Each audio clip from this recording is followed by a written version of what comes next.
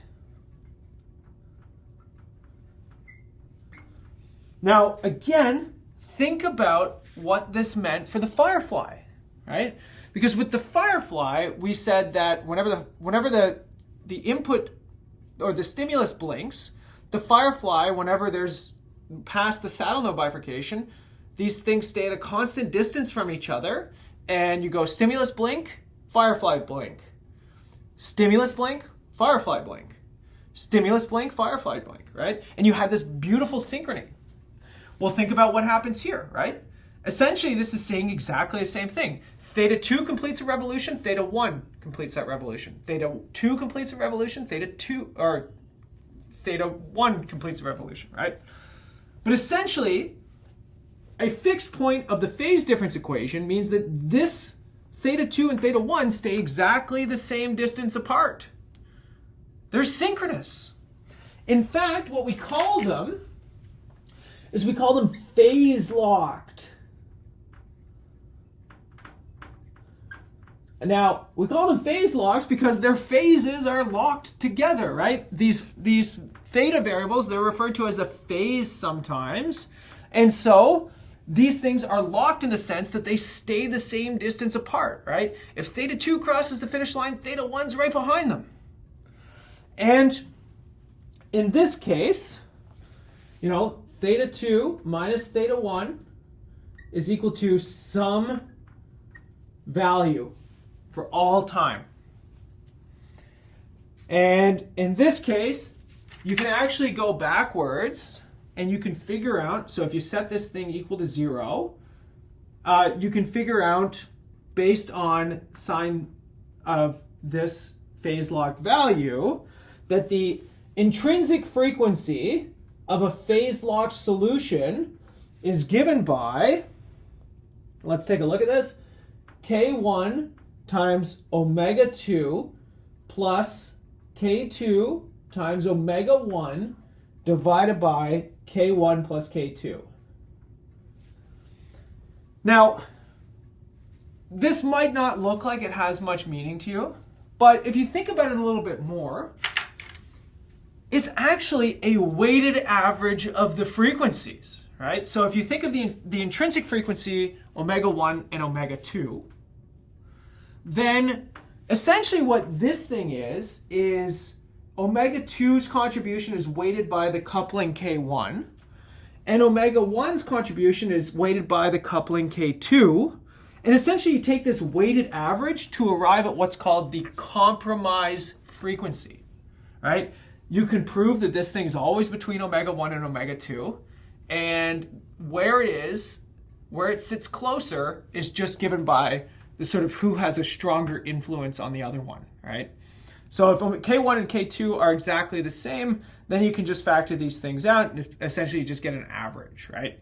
But here, in this case, if they have different coupling strengths, it's a weighted average, and whichever one has stronger connections gets weighted higher.